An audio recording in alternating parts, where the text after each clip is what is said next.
Okay, Robby here, Dodgy Garage, mobile DPF cleaning. This morning we're looking at a Land Rover Discovery, and a customer says he had it at a workshop yesterday. The soot content is too high, they couldn't clear it, needs a new DPF. So first things first, we're going to go and look at the exhaust and see if there's any soot in the exhaust. Okay, so first thing we do here is the soot test. So it's finger in the hole, and there's a slight residue. That's not black, there's still life in this exhaust, I believe. So that's okay. We'll have a look at the other side. Yeah, same thing, it's okay. So what we then do is go inside and look at the information. I've already dialed it in. The dongle is down there. It's always there on these vehicles. I've already dialed in. We'll have a look and see. Turn the ignition on, and the ignition is on again because the ignition's gone off. Live data. Okay, you're just going to have to hang 5. I've got to find the pressure readings. Okay, so there we go. We've got the soot mass measured, and that's 46. See if I can just zoom this out a bit. No, I can't. And then particular filter differential pressure. It's at kPa. I can't change that to millibars or anything that I understand. So kPa is kilopascals, and then you get hectopascals, which is like millibars. kPa is the same as I don't know. Right, kPa. So what we're looking for there is these vehicles go in increments of 10.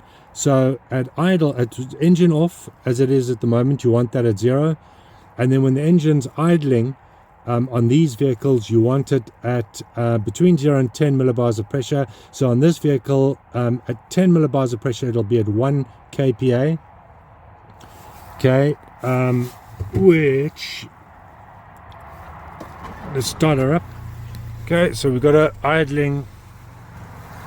We've got her idling there, and we are at 4 kPa. We want that down to 1. Typically on these vehicles, when the DPF is fine, like on this one where it's not cracked, you would expect to see it running at about 11 millibars, 12 millibars of pressure. So we want that guy at 4 to come down to 1. So that's what we're looking for. If it goes below 10 millibars of pressure, it's going to go to 0 because it runs in increments of 10. If it's at 1, it's at over 10 millibars of pressure, and if it's below 10 millibars, anywhere below 10 millibars, it'll be at 0. So we're going to, next thing is get underneath and put some fluid into the DPF. That 47 grams of soot there. Yesterday, apparently at the workshops, they tried to do a forced regen. The vehicle would not do a forced regen because the grams of soot are too high. Okay, so next thing is we're going to get underneath. Okay, so under the vehicle here, we're busy undoing this AdBlue injector, and I'm going to put the fluid in through that. Just got a bit of Q40 there. WD-40, Q40, Q20s from South Africa. So just taking that off. Next thing I'll show you, I'm just going to put the fluid inside this DPF. And this DPF is also, somebody's been here before me, it's got a whole lot of Jubilee clips on it holding, I would imagine, rattling bits and pieces together. Anyway, next thing is put the fluid in. And then if you look inside this little injector, it's a little bit dirty, not too bad, but I'm going to clean that off with a pick. Okay, so that guy is now nice and clean, and now we're just going to use this pressure gun here and put this guy inside that hole, inside that little portal, like that.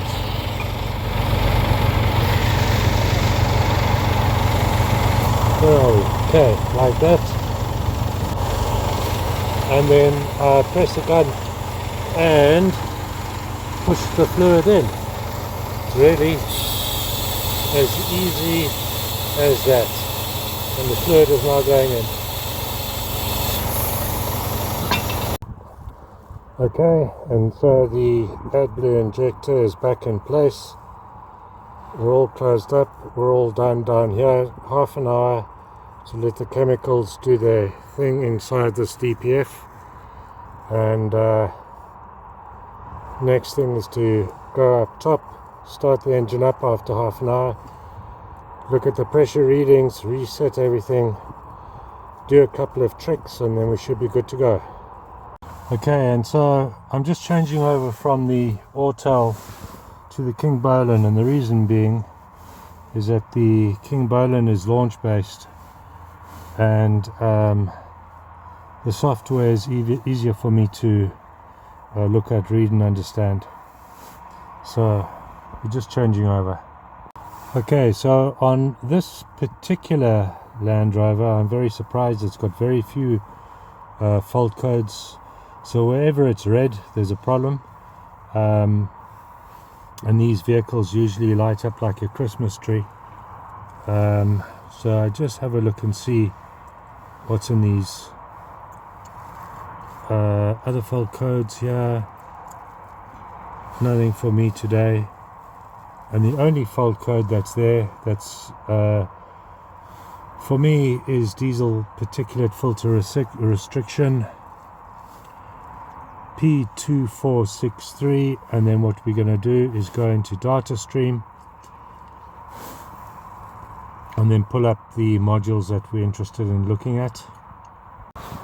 Okay, so we're pretty much at time now. I leave the chemicals inside the exhaust for half an hour, let them do their thing.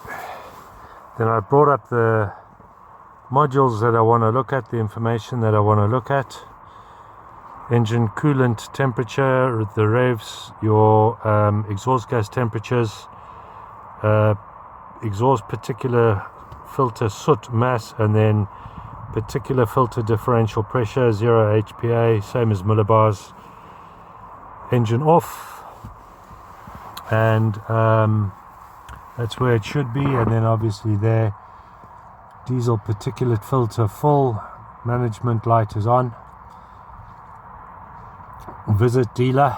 Of course, this vehicle wants the owner to take the vehicle to the dealer for a new DPF. And when I do tell people that they're going to have to get a new DPF, you can see the blood sucking out of their faces, because it's 2,700 pounds without installation. Now, this particular vehicle I'm quite surprised at.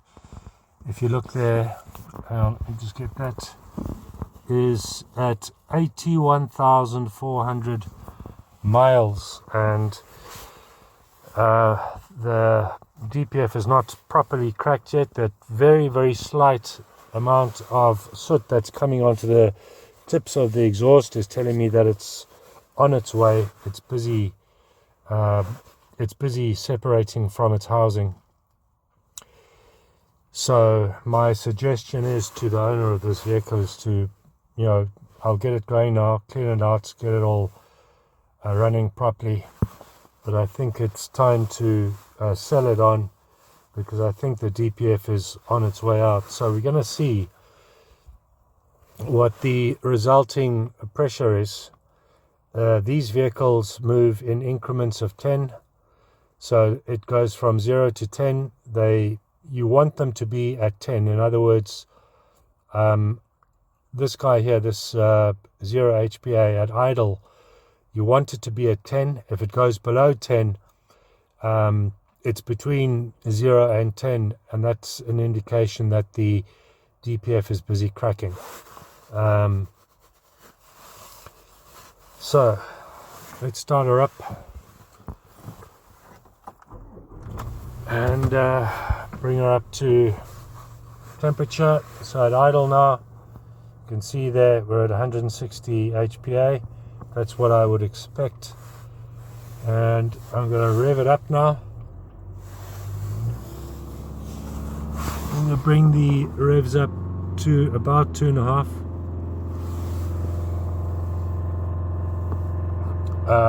And keep it there for a moment. And at these revs, typically you want the pressure to be anywhere between 40 and 80 millibars. And we are at 300 odd. Just got to give it a bit of time. Okay, so the revs are just below 3,000. We're still at 230. See, 220, 230 HPA. We want that between 40 and 80. So we'll see. So the other thing, of course, on these vehicles is that when the pressure has been particularly high, like it is at the moment, the vehicle I expect to drop down to around 110, 120 HPA, and then it will not drop below that. But I'll show you, there's a trick to all of this. I'll show you in a minute. And if you look in the rearview mirror there, you can see a lot of smoke and steam and stuff coming out the back. So that's all good. At the moment, HPA, we're at 160. Exhaust particular soot mass 47 grams, that's not dropping. Engine revs 28, engine coolant 55, and EGT 215. So we're down to 140. Just keep going for the moment. Okay, so now we have a temperature of 78 degrees. We're still at 2,800. Exhaust gas temperatures 210, 140. Soot in the filter is still at 47 grams, and particular filter pressure is now, well, it's 140, 130, 140, and it's not dropping. So here's the thing. Let me just close the door here. The customer's just been chatting with me. Here's the thing. Okay, so we're at 80. There's still a bit of smoke coming out of their exhaust there. And at idle, hang on, let's just have a look at idle. At idle, we're at 10. Which is good because it means that it's holding pressure above 10. So it's anywhere between 10 and 20. Which means it's within range. That means that it's exactly where it should be. But the pressure at revs is a bit too high. You want it between 40 and 80, and it's at 140, 130. So here's the trick I want to show you. Hang on, let me just put this back onto the steering wheel. Okay, so diesel particulate filter full, visit dealer. We're at idle, we're not going to switch off. I'm going to put this guy here. Then what we do is we go out of here and we go to common special functions. I think we go to DPF region, and this is the one. Then we go to diesel particular filter replacement.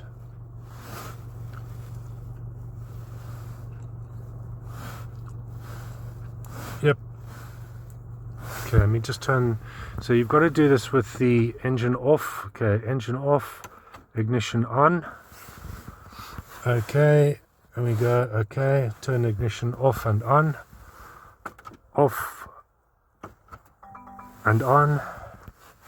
Okay, switch ignition off. Off. Okay, operation successful. Okay, so we turn it back on again. That's it. And then what we do is we go back to this screen here and we want to clear that ECM code there, because we want the visit dealer sign and engine management sign and everything off the dash. So now when I start it, okay, engine management light is off, visit dealer for a new DPF is off. Okay, we're all happy, but here's the thing I want to show you. Hang on, let me just get this scanner back on the steering wheel. And we're going to go back into electronic control module and read data stream. Just give me a minute, I'm just going to pull up those headings again.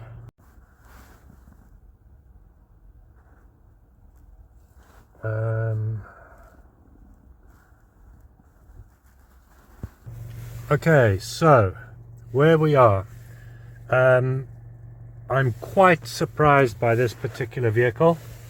81,000 miles. I want to show you here. Engine revs at 640, so we're idling. Exhaust gas temperature 155. It's cooled down slightly because the car has been on and off. Exhaust particular soot mass is now, it's gone. It was 47 grams. It's now 0 because obviously I've told it it's got a new DPF. And at idle, this guy is still at 10 HPA, which is where you want it to be on this particular vehicle. And then when we go to revs, okay, remember when it was at just under 3,000 revs, it was at 140. Okay, I want to show you. Hang on, just bring those revs down slightly. We're still at about, hang on, I've just got to get the revs correct. We're about there at just under 3,000 revs. We are still at 80 HPA, which is just flipping amazing. That means that this DPF, believe it or not, is still holding pressure at 81,000. Usually on these vehicles, at 35, between 35 and 50,000 miles, the DPF cracks. This one is, believe it or not, is not cracked, despite the very, very small amount of soot on the engine tailpipe. It's actually still holding pressure, but this guy says he's going to get rid of this vehicle now. He says he's had enough of it. Apparently it must have given him some other trouble. So that's the trick on these vehicles, is that only once you've told this vehicle that it's got a new DPF will the pressure reading at revs actually drop. So it's dropped from 140 millibars down to 90 millibars at, let's just get it to, it was at about 2.8, around about there, and we've now dropped to 70-80 HPA from 140. And that's a trick with these vehicles, is that unless you tell it it's got a new DPF, that pressure won't drop. And the reason it won't drop is because this car is programmed to get you to take the vehicle back to the dealers for a new DPF. And only when it's been told that it's got a new DPF does that pressure actually drop to its correct pressure readings. So that's the trick with these guys. But this guy I'm very, very surprised at. 81,000 miles, DPF is still holding pressure, which is just incredible. But there we go, all's good. I think that's it for this one this morning. This vehicle is all good, the customer's happy, and we're good to go. See you on the next one.